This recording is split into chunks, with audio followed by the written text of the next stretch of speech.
Hello everyone, Sangeeta রান্না করে সবাইকে স্বাগতম জানাচ্ছি। আশা করছি আপনারা সবাই খুব ভালো আছেন। আজকে আবারও হাজির হয়ে গেছে আরেকটা রেসিপি নিয়ে। অনুষ্ঠান বাড়িতে আমরা ছেঁচড়া খেয়ে থাকি, কিন্তু বাড়িতে যখন বানাই সেরকম অনুষ্ঠান বাড়ির মতো হয় না। কিন্তু কীভাবে এরকম অনুষ্ঠান বাড়ির মতো ছেঁচড়া বাড়িতে তৈরি করা যায় সেই রেসিপিটাই আজকে আপনাদের সাথে শেয়ার করছি। তাহলে ভিডিওটা না টেনে পুরো ভিডিওটা দেখার অনুরোধ রইল। ছেঁচড়া বানানোর জন্য সবথেকে বেশি ইম্পর্টেন্ট সেটা হচ্ছে পুঁই ডাঁটা আর পুঁই শাক। এখানে আমি পুঁই ডাঁটাগুলিকে আগে থেকেই কেটে রেখে দিয়েছি আর পুঁই পাতাগুলিকে এরকম টুকরো টুকরো করে নিয়েছি। এবার আমি এখানে কিছুটা সবজি নিয়েছি বেগুন, আর কুমড়োটাও কিন্তু অনেক ইম্পর্টেন্ট, কুমড়োটাই কিন্তু লাগবে। নিয়েছি একটা আলু, নিয়েছি একটা কারকল, নিয়েছি 2 থেকে 3টা পটল আর 2টো ঝিঙে নিয়েছি। এবার আমি সবজিগুলিকে কেটে নেব। সবজিটা আপনারা আপনাদের পছন্দ মতো অ্যাডও করতে পারেন, আবার কিছুটা সবজি কমিয়েও নিতে পারেন। এবার সবজিগুলিকে আমি কেটে নিচ্ছি। আমি এভাবে ডুমো ডুমো টুকরো করে সবজিগুলিকে কেটে নেব।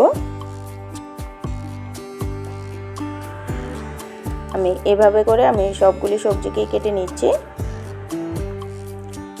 এবার আমি আলুটাকেও এভাবে 4 টুকরো করে কেটে নেব।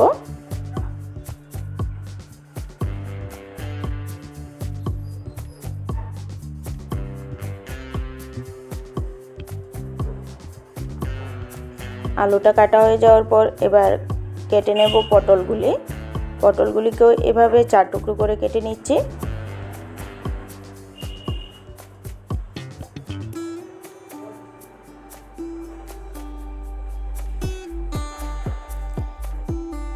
এবার কেটে নেব ঝিঙেগুলিকে আমি লম্বালম্বি করে কেটে নিচ্ছি 4 টুকরো করে।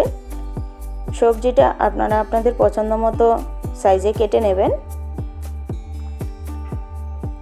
এইভাবে করে আমি বাকি সবগুলি সবজিকেই কেটে নিচ্ছি।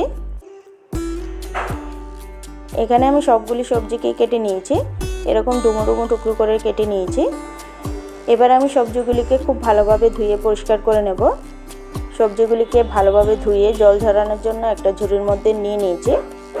এদিকে আমি একটা মাছের মাথা নিয়ে নিয়েছি। এখন মাছের মাথাটাকে আমি নুন আর হলুদ মেখে নেব ভালোভাবে। নুন আর হলুদটাকে খুব ভালোভাবে মেখে এটাকে আমি 5 মিনিটের জন্য রেস্টে রেখে দেব। এদিকে আমি একটা মশলার পেস্ট বানিয়ে নিচ্ছি। তার জন্য মিক্সিং জারে দিয়ে দিচ্ছি 1 ইঞ্চির মতো আদা, দিয়ে দিচ্ছি 7 থেকে 8 কোয়া রসুন, দিয়ে দিচ্ছি 8 থেকে 10টা কাঁচা লঙ্কা। সবগুলিকে একটা পেস্ট বানিয়ে নেব। এখানে মশলাটাকে আমি একটা পেস্ট বানিয়ে নিয়েছি। এবার আমি মূল রান্নায় চলে যাচ্ছি। চুলাতে আমি কড়াইটা আগে থেকে বসিয়ে রেখেছি। এবার এর মধ্যে দিয়ে দিচ্ছি পরিমাণ মতো সরষের তেল। তেলটা গরম হয়ে যাওয়ার পর আমি একে একে মাছের মাথাগুলিকে ভেজে নেব। এক পিঠ ভাজা হয়ে যাওয়ার পর অপর পিঠটাকে উল্টে নিচ্ছি। এভাবে উল্টে পাল্টে আমি কড়া করে মাছের মাথাগুলিকে ভেজে নিচ্ছি। এভাবে বাকি অর্ধেকটা মাছের মাথাকেও আমি ভেজে নেব। এবার একই তেলের মধ্যে দিয়ে দিচ্ছি ফোড়নে দিয়ে দিচ্ছি 3টে শুকনো লঙ্কা, একটা তেজপাতা। শুকনো লঙ্কা তেজপাতাটা ভাজা হয়ে যাওয়ার পর দিয়ে দিচ্ছি 5 ফোড়নটা থেকে যখন সুন্দর একটা গন্ধ বেরোবে তখন এর মধ্যে অ্যাড করে দেব রসুন, আদা আর কাঁচা লঙ্কার পেস্ট। এবার একে একে বেসিক যে মশলাগুলি আছে সেগুলিকে অ্যাড করে দিচ্ছি। দিয়ে দিচ্ছি নুন, হলুদ গুঁড়ো, দিয়ে দিচ্ছি জিরে গুঁড়ো, ধনে গুঁড়ো। এবার এর মধ্যে অ্যাড করে দিচ্ছি কালারের জন্য কাশ্মীরি লঙ্কার গুঁড়ো, আর দিয়ে দিচ্ছি সামান্য একটু জল। দিয়ে মশলাটাকে খুব ভালোভাবে আমি কষিয়ে নেব। মশলাটাকে আমি 1 মিনিটের মতো কষিয়ে নিয়েছি। মশলাটা থেকে কিন্তু তেল ছাড়তে শুরু করেছে। এবার আমি এর মধ্যে অ্যাড করে দিচ্ছি সবজিগুলি।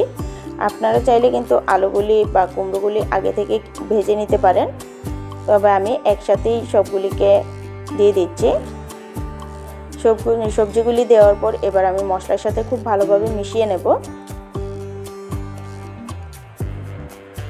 এবার আমি এর মধ্যে দিয়ে দিচ্ছি সামান্য একটু গরম জল, দিয়ে এটাকে ঢাকা দিয়ে 10 মিনিটের মতো এটাকে সিদ্ধ করতে দেব। 10 মিনিট পর ঢাকনা উঠিয়ে এটাকে আবার একটু নাড়াচাড়া করে নিচ্ছি। এখানে আমি পেঁয়াজ কুচিটা দিতে ভুলে গেছি, তাই আমি আলাদা একটা কড়ার মধ্যে কিছুটা তেল দিয়ে পেঁয়াজটাকে ভেজে আমি এর মধ্যে অ্যাড করে দিয়েছি। আপনারা ফোড়ন দেওয়ার সময় পেঁয়াজটাকে অ্যাড করে দেবেন। এবার আমি এর মধ্যে দিয়ে দিচ্ছি মাছের মাথাটা।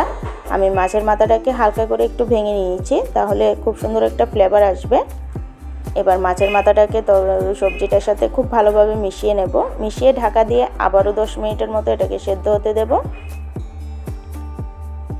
10 মিনিট পর ঢাকনা উঠিয়ে সবজিটাকে আবারও একটু নাড়াচাড়া করে নিচ্ছি। নাড়াচাড়া করে এবার এর মধ্যে দিয়ে দেব টুকরো করে রাখা টমেটো। আমি একটা ছোট সাইজের টমেটোকে টুকরো করে নিয়েছি, এটাকে আমি এর মধ্যে অ্যাড করে দিচ্ছি। এবার টমেটোটাকে সবজিটার সাথে মিশিয়ে আবারও ঢাকা দিয়ে 5 মিনিটের মতো এটাকে সিদ্ধ করে নেব। 5 মিনিট পর ঢাকনা উঠিয়ে এটাকে আবারও একটু নাড়াচাড়া করে নিচ্ছি।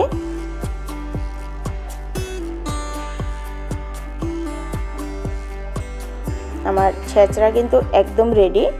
এভাবে খুব সহজে আপনারা বাড়িতেও তৈরি করে ফেলতে পারবেন। আশা করছি আজকের এই ভিডিওটা ভালো লেগেছে।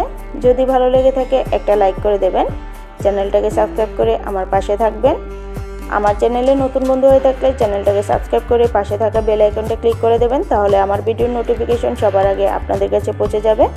আজকের জন্য এতটুকুই। আবারও ফিরে আসছি নতুন একটা ভিডিও নিয়ে। সবাই সুস্থ থাকবেন, ভালো থাকবেন।